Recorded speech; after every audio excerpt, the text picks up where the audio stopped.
No. Oh, that's so happy. No. Oh.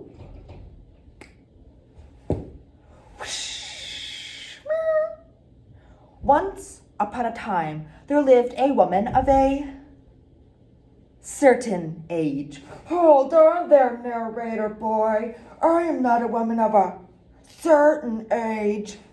Who believed that beauty was the only thing in life that mattered. That's because it is. Beauty, madame, is after all only skin deep. And thank God for that. Each day, the woman would stand in front of her mirror and ask, "Mirror, mirror on the wall." That's me, the mirror on the wall. Who's the fairest of them all? And each day, she would get the same answer. Before or after the boob job? Just answer the damn question. Fine. You're the fairest of them all. At least in this zip code. I love the Kardashians. The fame, the fun, the drama, and of course the full-out scream fights. But when the series finale aired, I was devastated. What would I do without their constant bickering and liposuction updates? All of that changed when I discovered Keeping Up with the Hodgkins. They're all I look for in a delusional family. They may not have the brains, but they sure have the butts. There are plenty of personalities to go around in Mirror Mirror by Bruce Kane. It was hard to argue with her belief in beauty when it had brought her jewels, clothes, cars, and castles, all provided by her second husband, a widower with a young daughter, which he never mentioned until after the wedding, I might add. Within months of making her Miss Frederick Hodgkins, Mr. Frederick Hodgkins died of food poisoning, leaving his widow with jewels, cars, clothes, castles, and a stepdaughter, whom she completely ignored and mistreated. The woman became the archetypical wicked stepmother. I became no such thing. I'm a busy woman. Ignoring children goes with the territory. It doesn't make me wicked. It makes me, modern. Year after year, the woman would stand in front of her mirror and ask, "Mirror, mirror on the wall, who's the fairest of them all?"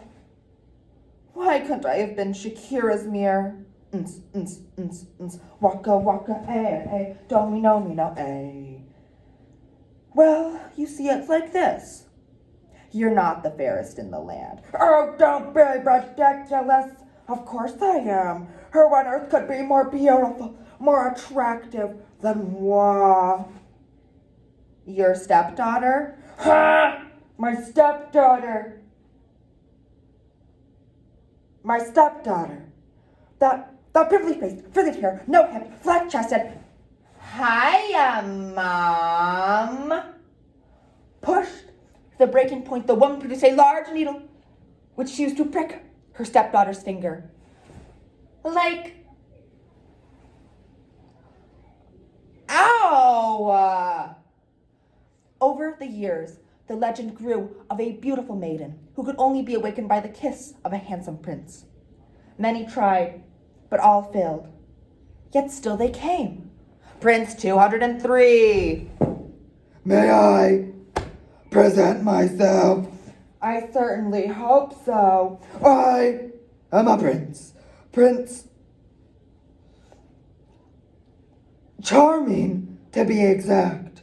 And a very handsome prince indeed. I have come to lay a kiss upon the cheek of Sleeping Beauty and claim her for my bride.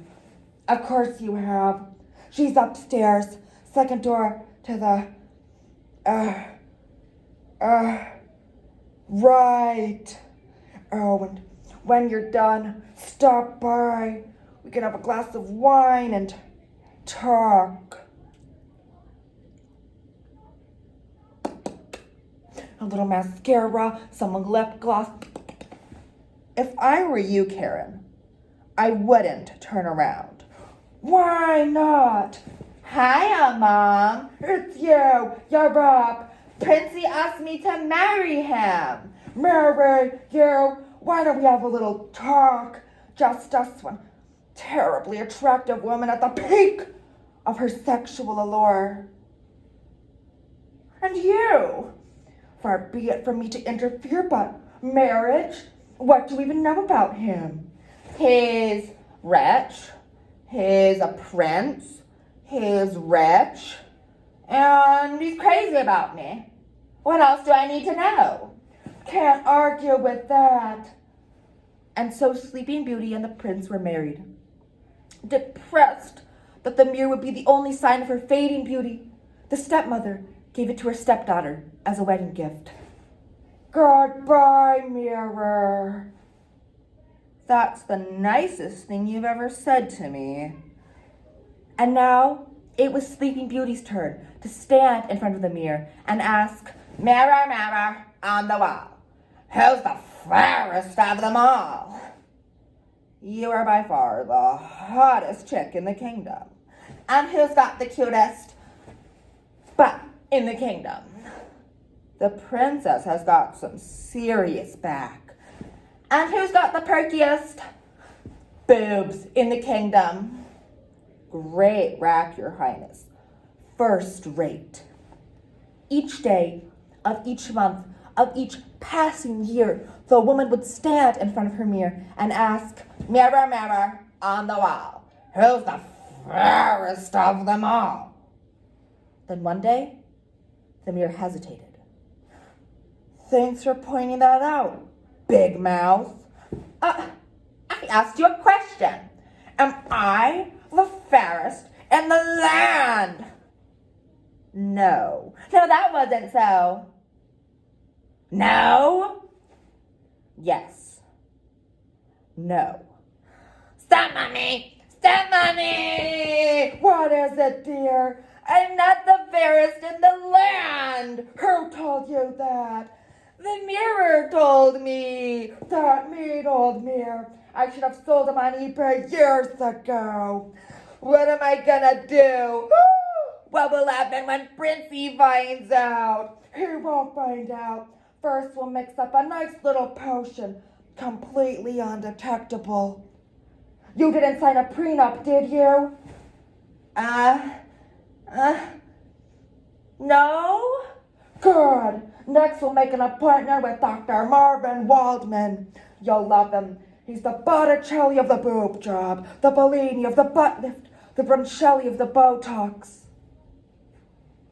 Tragedy soon entered the life of Sleeping Beauty when Prince Charming was struck with a sudden case of food poisoning and expired on the spot. No charges were ever filed, but soon darkness turned to sunlight when Sleeping Beauty married Dr. Marvin Waldman with offices in Beverly Hills, New York, and Miami Beach.